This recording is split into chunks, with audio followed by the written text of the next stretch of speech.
नमस्कार विद्यार्थी मित्रांनो, इयत्ता 10वी विषय विज्ञान आणि तंत्रज्ञान भाग 2 मराठी माध्यम घटक चाचणी क्रमांक 1 म्हणजेच तिमाही 1 या परीक्षेचा मी विज्ञान आणि तंत्रज्ञान भाग 2 मराठी माध्यम या विषयाचा नमुना प्रश्नपत्रिका या व्हिडिओमध्ये दाखवित आहे। तर या नमुना प्रश्नपत्रिकेसाठी गुण आहेत 20, वेळ आहे 1 तास। विद्यार्थी मित्रांनो, मागील व्हिडिओमध्ये मी विज्ञान आणि तंत्रज्ञान भाग 1 याचा व्हिडिओ पाठविलेला आहे। या व्हिडिओमध्ये देखील विज्ञान आणि तंत्रज्ञान भाग 2 यातील आपण नमुना प्रश्नपत्रिका आणि त्याची उत्तरं ही देखील आपण इथे पाहणार आहोत। विद्यार्थी मित्रांनो, ही प्रश्नपत्रिका जी आहे म्हणजे ती कृतीपत्रिकेनुसार आहे आणि कृतीपत्रिकेसाठी काही सूचना इथे दिलेल्या आहेत। त्यामध्ये पहिली सूचना आहे प्रश्न क्रमाने सोडवा, सर्व प्रश्न आवश्यक आणि आवश्यक तेथे आकृती काढा। तर विद्यार्थी मित्रांनो, आता आपण काही प्रश्न म्हणजे ह्या प्रश्नपत्रिकेतील प्रश्न क्रमांक 1 पाहणार आहोत। प्रश्न क्रमांक 1 जो आहे, रिकाम्या जागी योग्य शब्द लिहून विधाने पुन्हा लिहा। तर आपल्याला इथं रिकाम्या जागा ज्या दिलेल्या आहेत, प्रश्न पहिल्यासाठी आपल्याला एकूण 5 गुण आहेत। तर या 5 गुणापैकी यामध्ये एकूण पुन्हा 4 उपप्रश्न केलेले आहेत आणि 4 उपप्रश्नाला आपल्याला 1, 1, 2 आणि 1 असे एकूण 5 गुण आहेत। तर प्रश्न पहिल्यामध्ये जो उपप्रश्न पहिला आहे ती म्हणजे गाळलेली जागा आपल्याला दिसून येते इथं। तर टिंबटिंब हा आडवे द्विविभाजन या पद्धतीने विभाजित होतो।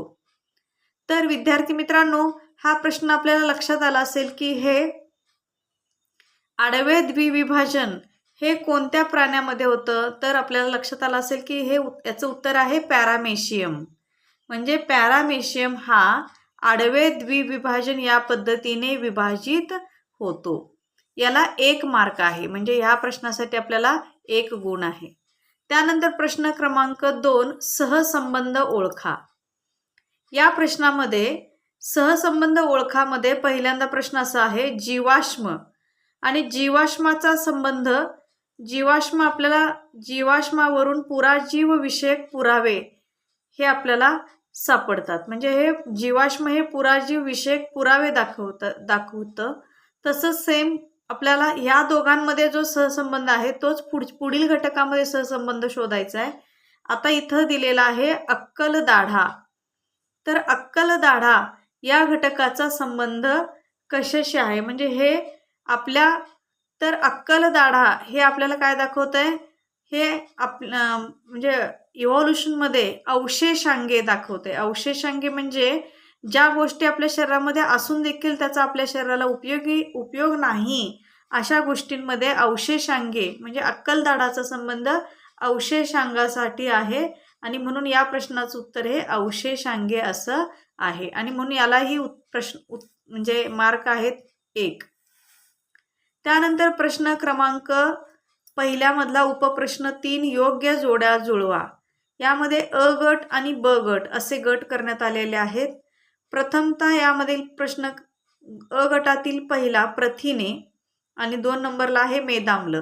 तर ब गटामध्ये आहे अ 4 किलो कॅलरी, ब 6 किलो कॅलरी आणि क 9 किलो कॅलरी।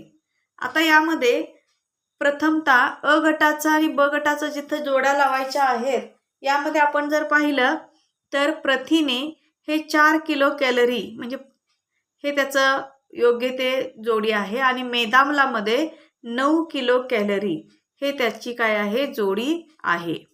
याला 2 मार्क आहेत, म्हणजे या प्रत्येक जोडीला योग्य जोडीला काय असणार आहेत, 1-1 मार्क असे असणार आहेत। आता यानंतर आपण पाहिलं तर प्रश्न पहिल्यातला उपप्रश्न चौथा योग्य पर्याय निवडून विधान पूर्ण करा। आता हे विधान जे आहे दिलेलं हे आपल्याला त्यातला पर्याय निवडून काय करायचं आहे, हे पुन्हा आपल्याला काय करायचं, पूर्ण करायचं आहे। तर प्रश्न असा आहे किण्व या एकपेशीय कवकामध्ये टिंबटिंब पद्धतीने अलैंगिक प्रजनन होते. विद्यार्थी मित्रांनो, आपल्या लक्षात आलं असेल की किण्व म्हणजेच ही बुरशी आहे, कवक आहे, आणि या एकपेशीय कवकामध्ये टिंबटिंब पद्धतीने अलैंगिक प्रजनन होते. तर आपल्याला ह्याच्या 4 पर्याय आहेत. पहिला आहे द्विविभाजन, दुसरा आहे कलिकायन, तिसरा आहे बहुविभाजन आणि चौथा आहे यापैकी नाही. तर विद्यार्थी मित्रांनो, किण्व हे कवक आहे आणि ह्याच्यामध्ये कलिकायन पद्धतीने अलैंगिक प्रजनन होते. अलैंगिक प्रजनन की जे कलिकायन म्हणजे ज्याच्या कळ्या जोडून त्याची काय होते, नवीन काय होतात, त्याच्या कलिका तयार होतात, ते अलैंगिक पद्धतीनं. म्हणजे ह्याला कलिकायन हे ब उत्तर आपलं बरोबर येतं. म्हणजे ह्याला मार्क आहे 1. आता आपण प्रश्न क्रमांक 2 कडे जाऊया. प्रश्न क्रमांक 2, खालीलपैकी कोणतेही 2 उपप्रश्न सोडवा आणि याला एकूण 4 गुण आहेत. आता या 4 गुणांपैकी आपल्याला हे जे 4 गुण दाखवलेले आहेत, या 4 गुणांपैकी दोनच काय करायचे, प्रश्न सोडवायचे आणि त्याला 4 गुण आहेत. म्हणजे प्रत्येक एका प्रश्नाला 2 याप्रमाणे त्याचे गुण असतील. प्रश्न क्रमांक उपप्रश्न 1 म्हणजे दुसऱ्यातला पहिला, शास्त्रीय कारण लिहा. तंतुमय पदार्थ हे एक महत्त्वाचे पोषक तत्व आहे. विद्यार्थी मित्रांनो, आपल्या तंतुमय पदार्थ जे असतात आहारामध्ये ते एक महत्त्वाचे पोषक तत्व आहे असं आपल्याला प्रश्न दिलेला आहे. तर याचं शास्त्रीय कारण आपल्याला लिहायचं आहे. तर विद्यार्थी मित्रांनो, याचं उत्तर असं असेल की आहारातील तंतुमय पदार्थ आपण पचवू शकत नाही, परंतु त्यामुळे न पचलेले अन्न बाहेर टाकण्याच्या क्रियेमध्ये तंतुमय पदार्थांची मदत होते. तसेच इतर पदार्थांच्या पचन क्रियेमध्येही मदत होते. म्हणून तंतुमय पदार्थ हे एक महत्त्वाचे पोषक तत्व आहे. आता यानंतर पुढील घटक आहे टिपा लिहा. पुढचा उपप्रश्न 2 आहे टिपा लिहा अवशेषांगे. अवशेषांगेमध्ये यामध्ये आपण जर पाहिलं तर अवशेषांगे ही सजीवांच्या शरीरातील अवयव असतात, परंतु ते ऱ्हास पावलेल्या किंवा अपूर्ण वाढ झालेल्या अवस्थेत असून निरुपयोगी असतात. म्हणजे उदाहरणार्थ विद्यार्थी मित्रांनो, अवशेषांगे जी असतात ती मानवाच्या किंवा प्राण्यांच्या शरीरात असतात, पण ती अपूर्ण वाढ झालेल्या अवस्थेत असतील किंवा ऱ्हास पावलेल्या अवस्थेत असतात, असून ती निरुपयोगी असतात. म्हणजे शरीरात असून देखील शरीराला त्याचा कोणताही उपयोग नसतो, म्हणून त्याला निरुपयोगी म्हटलेलं आहे. याचं उदाहरण आहे मानवी शरीरातील आंत्रपुच्छ, म्हणजे त्याला आपण इंग्रजीमध्ये अपेंडिक्स असं म्हणतो. हे अपेंडिक्स जे आहे हे काय आहे, मानवाला ह्याचा जेव्हा आदिमानव जेव्हा होता, आत्ताचा मानव जो आदिमानवाच्या अवस्थेत होता तेव्हा त्याचा उपयोग त्याला होता, पण आत्ता त्याचा उपयोग होत नाही आहे आणि म्हणून हे काय मानवासाठी निरुपयोगी आहे. पण रवंथ करणारे जे प्राणी आहेत, म्हणजे रवंथ करणारे प्राणी जे आहेत म्हणजे उदाहरणार्थ जनावरं, तर यांच्यासाठी मात्र हे अवशेषांगे उपयोगी आहेत. म्हणून अवशेषांग्यांमध्ये आंत्रपुच्छ जे आहे ते उपयोगी आहे.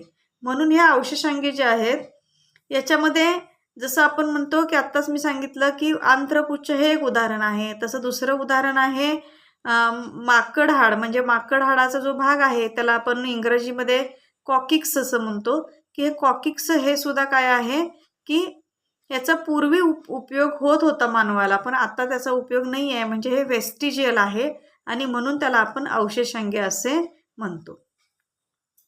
तर विद्यार्थी मित्रांनो, आता या प्रश्नाचं उत्तर जे आहे ते आपल्याला म्हणजे अवशेषांगे हे आपल्या शरीरामध्ये मानवी शरीराचे अवयव असतात, पण ते त्याचा उपयोग नंतर शरीराला राहत नाही, म्हणून ते निरुपयोगी ठरतात आणि आपण अवशेषांगे असे म्हणतो.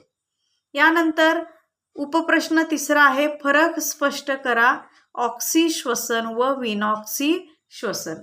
विद्यार्थी मित्रांनो, ऑक्सी श्वसन आणि विनॉक्सी श्वसन यातला फरक लिहायचा आहे. 2 मार्कासाठी प्रश्न आहे आणि फरकाचे एकूण 4 मुद्दे लिहायचे आहेत.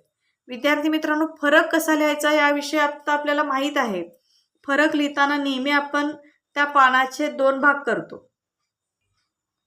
पानाचे 2 भाग करून त्याच्यामध्ये आपल्याला ह्या 2 भाग करून इकडं एका बाजूला ऑक्सी श्वसन, दुसऱ्या बाजूला विनॉक्सी श्वसन, आणि आपल्याला 2 मार्कासाठी प्रश्न विचारलाय तर आपण फरकाचे 4 मुद्दे लिहायचे आहेत.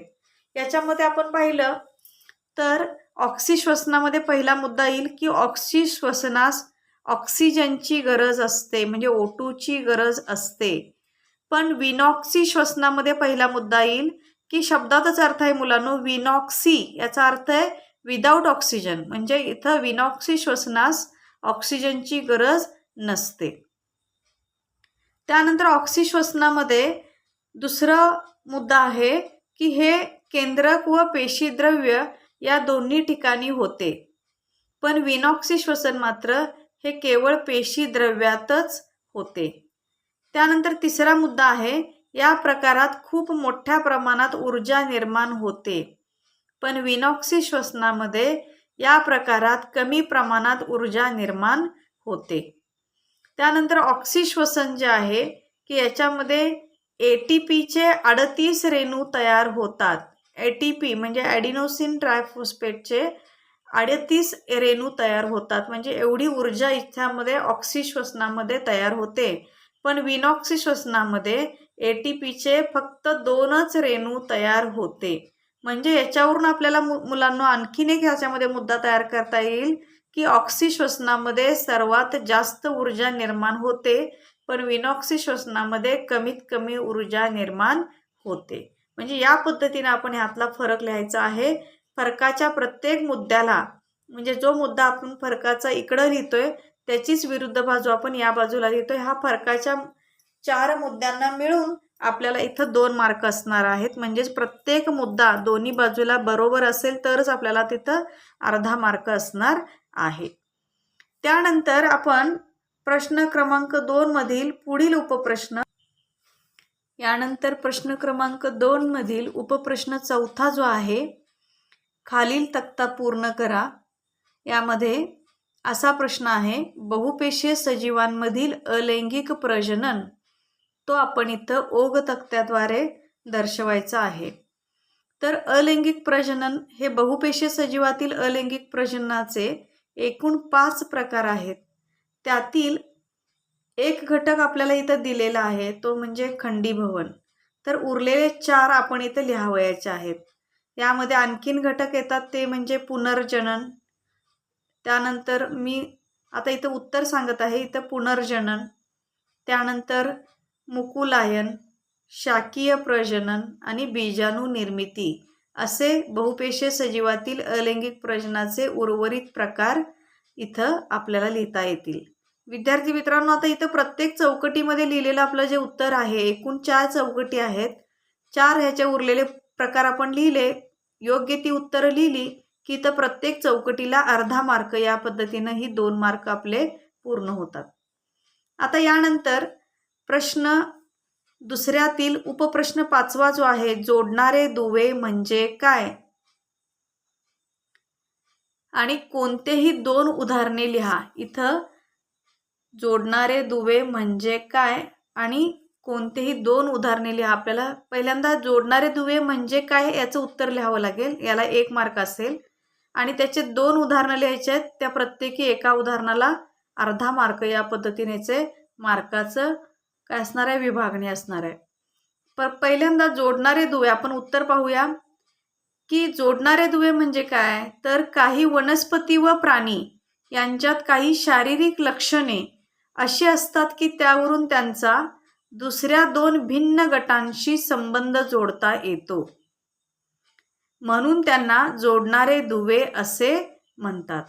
विद्यार्थी मित्रांनो, जोडणारे दुवे म्हणजे काही वनस्पती व प्राणी यांच्यात काही शारीरिक लक्षणे अशी असतात की त्यावरून त्यांचा दुसऱ्या 2 भिन्न गटांशी संबंध जोडता येतो, म्हणून त्यांना जोडणारे दुवे असे म्हणतात. उदाहरणार्थ, पहिलं उदाहरण आहे पेरिपॅटस. आता विद्यार्थी मित्रांनो, पेरिपॅटस हा असा प्राणी आहे की जो वलयी प्राणी आहे, म्हणजे वलयी प्राण्याचे पण गुणधर्म दाखवतो आणि संधिपाद प्राण्याचे पण गुणधर्म दाखवतो, म्हणून हा ह्या 2 वेगवेगळ्या गटांना जोडणारा आहे म्हणून त्यांना जोडणारे दुवे असे म्हटलेलं आहे.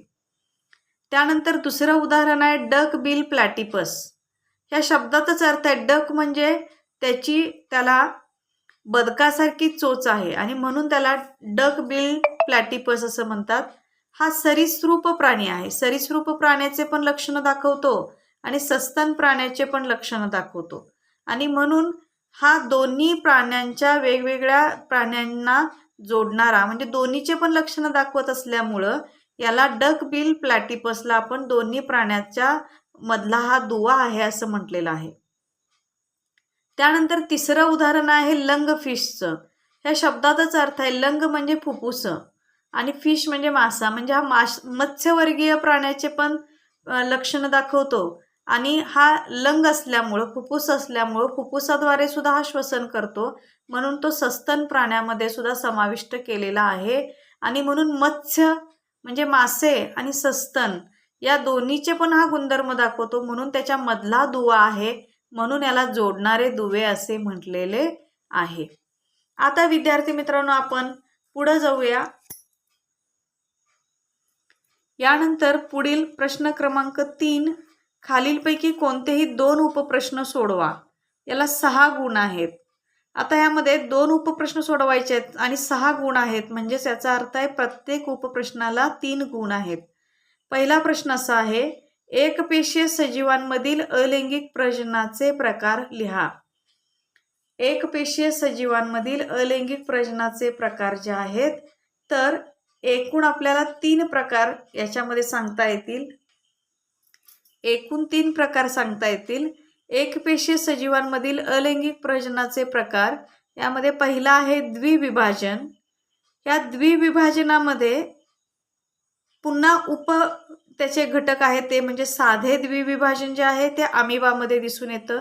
आडवे द्विविभाजन आहे ते पॅरामेशियममध्ये दिसून येतं आणि उभे द्विविभाजन जे आहे ते युग्लिनामध्ये दिसून येतं. म्हणजे असे ह्या द्विविभाजनाचे पण पुन्हा काय आहेत त्याचे उपविभागणी आहे. त्यानंतर यातला दुसरा प्रकार आहे बहुविभाजन. बहुविभाजन जे आहे उदाहरणार्थ अमिबा म्हणजे अमिबामध्ये बहुविभाजन दिसून येतं. आणि तिसरा अलैंगिक प्रजननाचा प्रकार आहे तो म्हणजे कलिकायन. याचं उदाहरण आहे किण्व. एक किण्व पेशी सूत्री विभाजनाने अनेक कलिका तयार करते म्हणून हे कलिकायनचं उदाहरण आहे आणि म्हणून हे एकपेशीय सजीवांमधील अलैंगिक प्रजननाचे प्रकार आढळून येतात. आता यानंतर पुढील प्रश्न असा आहे प्रश्न तिसऱ्यातला उपप्रश्न 2 खालील तक्ता पूर्ण करा. आता यामध्ये आपल्याला इथं जो प्रश्न विचारलेला आहे की प्रथिनांच्या पचनानंतर तयार झालेली अमिनो आम्ले. आता इथं आपल्याला अपेक्षित हेच आहे की 3 मार्कासाठी आपल्याला 3 इथं अमिनो आम्लांची नावं लिहायची आहेत. तर आपल्या पुस्तकामध्ये एकूण 7 अशी काय केलेली आहेत इथं वर्तुळामध्ये उत्तरं दिलेली आहेत. त्यापैकी कोणतेही 3 आपण इथं लिहू शकतो. म्हणजेच विद्यार्थी मित्रांनो इथं प्रथिनांच्या पचनानंतर तयार झालेली अमिनो आम्ल जी आहेत त्यामध्ये रक्त आहे की जे हिमोग्लोबिन प्रतिपिंडे तयार करतं. त्यानंतर त्वचा आहे की ज्याच्यामध्ये मेलेनिन आणि केरॅटिन नावाचे अमिनो आम्ल असतात. हाडांमध्ये ऑसिन नावाचं अमिनो आम्ल असतं. त्यानंतर पेशी प्रद्रव्य पटलातील प्रथिने. त्यानंतर स्वादुपिंड त्याच्यामध्ये इन्सुलिन आणि ट्रिप्सिन हे काय आहेत. इन्सुलिन हा हार्मोन आहे. ट्रिप्सिन हे अमिनो आम्ल. त्यानंतर पीयूषिका ग्रंथी जी आहे त्याच्यातून विविध संप्रेरक स्त्रवत असतात. त्यानंतर स्नायू जे आहे म्हणजे आपले हाडांच्या वरचे जे स्नायू आहेत तर या स्नायूमध्ये पचनानंतर तयार झालेले अमिनो आम्ल ज्याच्यामध्ये ॲक्टिन आणि मायोसिन ही प्रथिनं असतात. एकूण पुस्तकामध्ये आपल्याला ही 7 पर्याय दिलेले आहेत पण त्यातले आपल्याला फक्त 3च इथं लिहिणे अपेक्षित आहे. म्हणजे 7 पैकी फक्त आपल्याला 3च लिहायचं आहे. त्याला 3 मार्क असणार आहेत. नेक्स्ट प्रश्न क्रमांक 3 मधील उपप्रश्न तिसरा जो आहे उत्क्रांतीचे पुरावे यामधील शरीरशास्त्रीय पुरावे यांचे महत्त्व उदाहरणासहित स्पष्ट करा. हा आपल्याला 3 मार्कासाठी प्रश्न विचारलेला आहे. विद्यार्थी मित्रांनो, उत्क्रांती शरीरशास्त्रीय पुरावे जे आहेत यामध्ये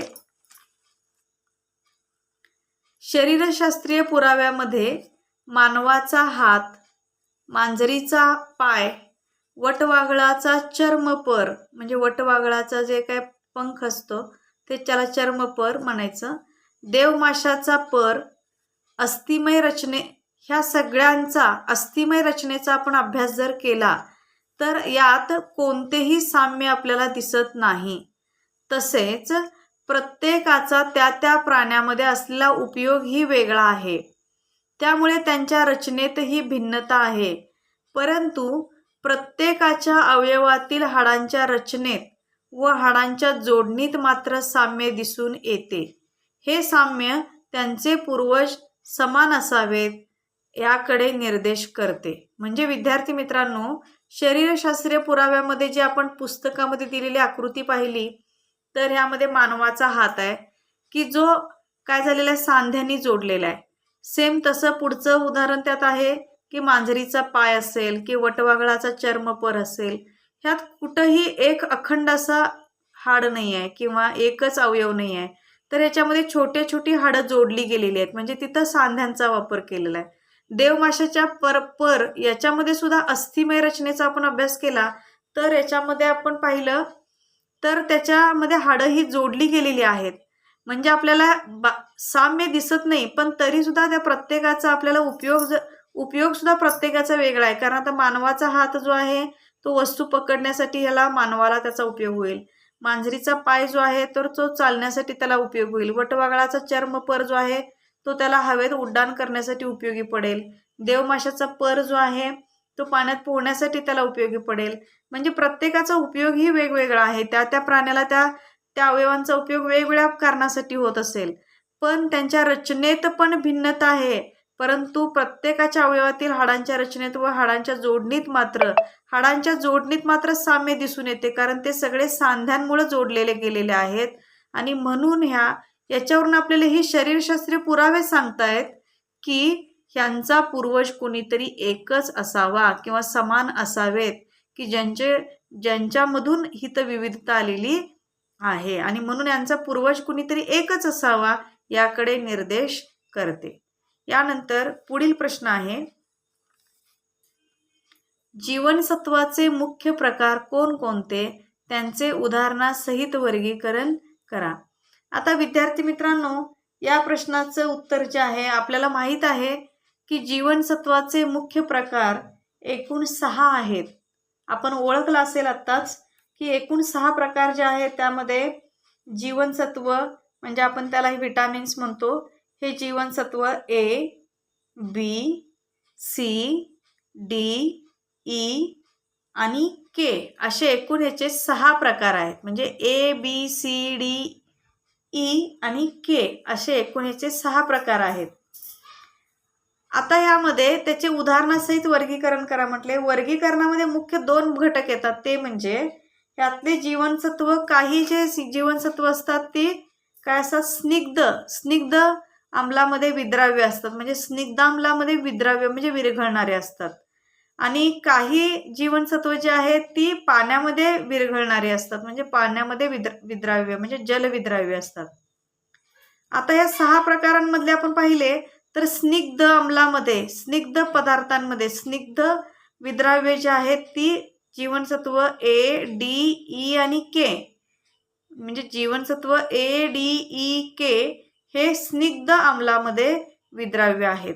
आणि जलविद्राव्य जे आहेत म्हणजे पाण्यामध्ये विरघळणारे जे आहेत ते फक्त 2च आहेत, ते म्हणजे जीवनसत्व बी आणि सी, म्हणजे ब आणि क.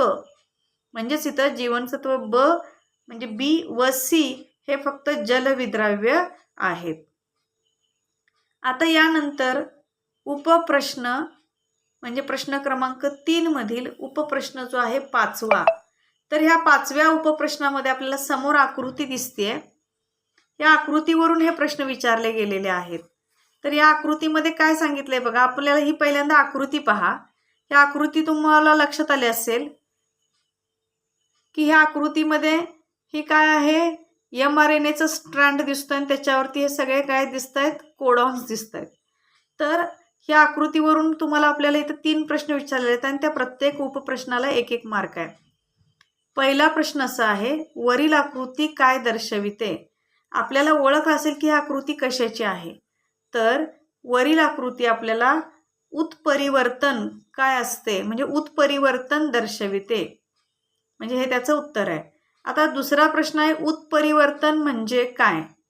तर काही वेळेला जनुकांमध्ये अचानक बदल होतो आणि जनुकातील, आता हे आपल्याला समोर दिसत आहेत ही जनुक आहेत. आता ह्या जनुकांमध्ये अचानक बदल होतो आणि जनुकांमधील एखादे न्यूक्लिओटाइड, आता हे 3-3चे हे एक हे सगळे न्यूक्लिओटाइड आहेत. ह्या न्यूक्लिओटाइडमधील अचानक आपली जागा बदलते, म्हणजे एखादे न्यूक्लिओटाइड आपली जागा अचानक बदलतं नैसर्गिकरित्या. यामुळे जो लहानसा बदल घडून येतो तो बदल म्हणजे उत्परिवर्तन होय. म्हणजे विद्यार्थी मित्रांनो, आता इथे mRNA स्ट्रँडवरती आपल्याला न्यूक्लिओटाइड दिसत आहेत. काही वेळेला वातावरणीय बदलामुळं, प्रदूषणामुळं ह्या जनुकांवरती म्हणजे ह्या न्यूक्लिओटाइड्सवरती अचानक त्याच्यामध्ये बदल होतो आणि त्यामुळं काही न्यूक्लिओटाइड्स यातले काय होतात, आपली जागा बदलतात, अचानकच आपली जागा बदलतात आणि त्यामुळे तिथं काहीतरी बदल दिसून येतो, लहानसा बदल घडून येतो आणि तो बदल म्हणजेच उत्परिवर्तन होय. त्यानंतर तिसरा उपप्रश्न आहे, उत्परिवर्तनामुळे कोणती जनुकीय विकृती निर्माण होते? तर उत्परिवर्तनामुळे कोणकोणते जनुकीय विकृती निर्माण होतात? तर याचं अतिशय चांगलं उदाहरण आहे ते म्हणजे सिकल सेल ॲनिमिया. म्हणजे सिकल सेल ॲनिमिया हा आजार जो आहे तो ह्या उत्परिवर्तनामुळे घडून येतो. आता या 3ही उपप्रश्नांसाठी याचे जर करेक्ट आन्सर्स आपले असतील तर याला 3 मार्क असणार आहेत. ओके. आता यानंतर प्रश्न क्रमांक 4 म्हणजे प्रश्न 4, कोणताही एक उपप्रश्न सोडवायचा आहे. इथं आपल्याला 2 उपप्रश्न दिलेले आहेत, त्याला 5 गुण आहेत. म्हणजे हा शेवटचा प्रश्न जो आहे तो 5 गुणांसाठी असणार आहे. तर यामध्ये प्रश्न क्रमांक 4 जो आहे, तर पहिला उपप्रश्न आहे, आकृतीच्या मदतीने सूत्री विभाजनाचे सविस्तर वर्णन करा. म्हणजे इथं आपल्याला आकृती काढावी लागणार आहे सूत्री विभाजनाची. आता इथं ही आकृती जी आहे तर सूत्री विभाजनाचे आकृती काढत असताना पहिल्यांदा आपल्याला सूत्री विभाजनाचं सविस्तर वर्णन करायचं आहे. म्हणजे एकूण सूत्री विभाजन विषयी, सूत्री विभाजनामध्ये काय पेशी आणि मूल पेशी या सूत्री विभाजनाने विभाजित होतात. काय पेशी म्हणजेच ॲक्च्युली लक्षात घ्या की काय पेशी म्हणजेच इथं लिंग सोडून उरलेल्या पेशी ज्या असतात त्या सर्व काय पेशी आणि मूल पेशी या दोघांमध्ये पण सूत्री विभाजनाने त्या विभाजित होत असतात. पण त्यांचे सूत्री विभाजन हे 2 टप्प्यांमध्ये पूर्ण होते. पहिलं असतं ते प्रकल विभाजन किंवा केंद्रकाचे विभाजन आणि दुसरं विभाजन आहे ते परिकल विभाजन किंवा त्यालाच आपण म्हणतो जीवद्रव्याचे विभाजन. यामधील प्रकल विभाजन हा जो पहिला प्रकार आहे त्याच्यामध्ये एकूण 4 अवस्था असतात. एक म्हणजे पूर्वावस्था, मध्यावस्था, पश्चावस्था आणि अंत्यावस्था असे त्याचे एकूण 4 उपप्रकार. आता विद्यार्थी मित्रांनो, यातल्या प्रत्येक अवस्था ज्या आहेत त्यातली पहिली पूर्वावस्था जी आहे यामध्ये गुणसूत्र अत्यंत नाजूक धाग्यासारखे आणि वलीभवन रूपात असते आणि गुणसूत्रे आखूड व जाड होऊन त्यांचे अर्धगुणसूत्र जोडीसहित दृश्य व्हायला सुरुवात होते. आता आपण इथं जर पहिल्या पूर्वावस्थेमध्ये तर गुणसूत्र इथं दाखवलेले आहेत, ही केंद्रके आहे आणि हा तुटक असा काय दाखवला इथं केंद्रक दाखवलेला आहे. त्यानंतर दुसरी अवस्था आहे मध्यावस्था. यामध्ये केंद्रक आवरण पूर्णपणे नाहीसे होते, म्हणजे केंद्रकाच्या भोवतालचं आवरण नाहीसे होतं. सर्व गुणसूत्रे पेशीच्या विषुववृत्तीय प्रतलाला समांतर अवस्थेत संरचित होतात, म्हणजे इथं इक्वेटर रिजनवरती येतात. दोन्ही ताराकेंद्र म्हणजे इथं पोल्स आपण म्हणतो, हे दोन्ही ताराकेंद्र आणि प्रत्येक गुणसूत्राचा गुणसूत्र बिंदू या दरम्यान लवचिक प्रथिनांचे धागे तयार होतात. आता इथे लवचिक प्रथिनांचे धागे म्हणजे आता इथं हा ध्रुव आहे तर इथं पण एक ध्रुव आहे आणि हा इक्वेटर आहे, तर याच्यावरती हे क्रोमोझोम्स अरेंज होतात इक्वेटरवरती आणि त्यामुळे याच्यामध्ये स्पिंडल फायबर्स तयार होतात. त्याला आपण काय म्हणतोय की लवचिक प्रथिनांचे धागे तयार होतात आणि ह्या धाग्यांवरती हे सर्व जे क्रोमोझोम्स आहेत म्हणजे गुणसूत्र आहेत ही इक्वेटरवरती अरेंज होतात. ही आहे मध्यावस्था. त्यानंतर पच्छावस्था जी आहे,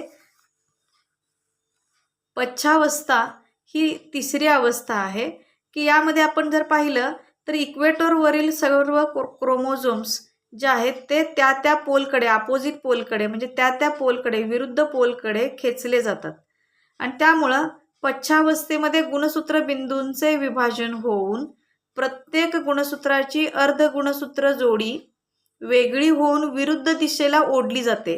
म्हणजे ह्या इक्वेटरवरती असलेले काही क्रोमोझोम्स ते त्या पोलकडे, विरुद्ध दिशेला आपापल्या पोलकडे ते खेचले जातात. म्हणजे ह्यातले निम्मे क्रोमोझोम्स अर्धगुणसूत्री जोडीतले निम्मे क्रोमोझोम्स इकडे जातात. म्हणजे ते गुणसूत्र जे आहेत, निम्मे गुणसूत्र अर्धगुणसूत्री जोडीतले ह्यातले जे काय क्रोमोझोम्स आहेत ते निम्मे या पोलकडे जातात, निम्मे या पोलकडे जातात आणि त्यामुळं आपल्याला अर्धगुणसूत्र जोडी वेगळी होऊन विरुद्ध दिशेला खेचली जाते आणि ओढली जाणारी गुणसूत्र जी आहेत ती केळीच्या घडासारखी दिसू लागतात. हे याची वैशिष्ट्य आहेत.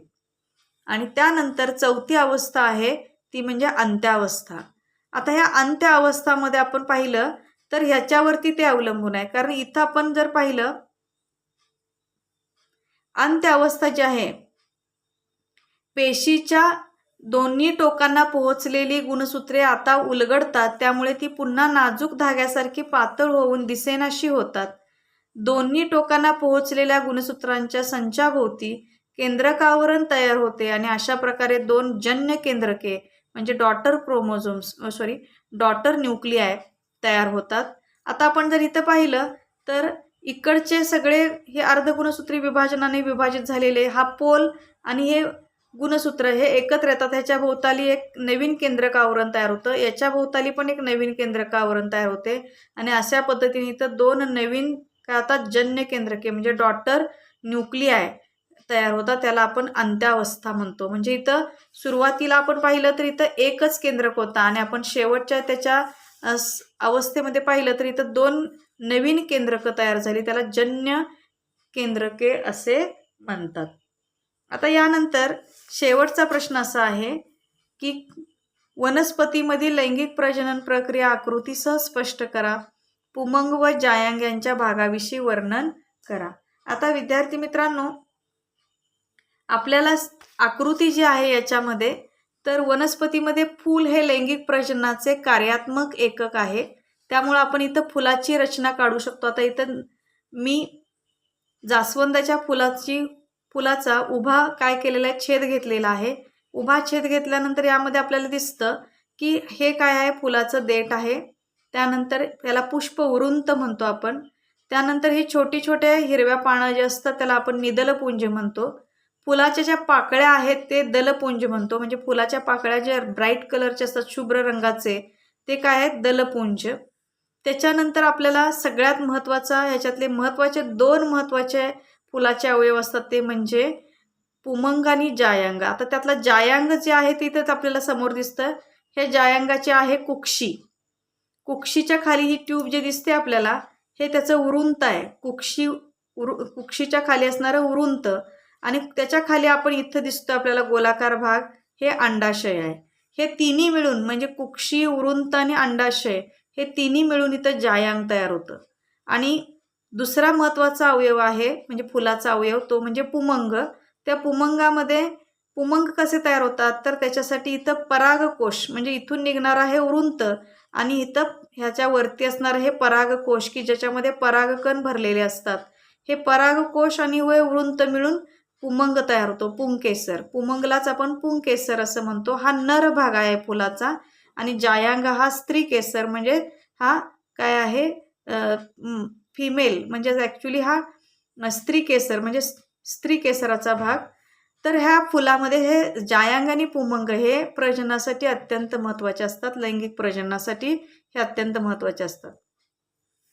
आता आपण याच्या प्रत्येकाची माहिती जर पाहिली तर बाहेरचे निदलपुंज जे आहेत, निदलपुंज आणि दलपुंज हे आतील मंडलाचे संरक्षणाचे काम करतात.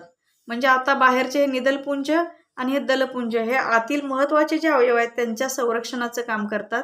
एवढंच नव्हे तर निदलपुंज हिरवे असल्यामुळे प्रकाश संश्लेषण पण काही प्रमाणात ते करत असतात. त्यानंतर पुमंग जे आहे, पुंकेसर, हे पुल्लिंगी दल आहे, त्याला पुंकेसर म्हणतात.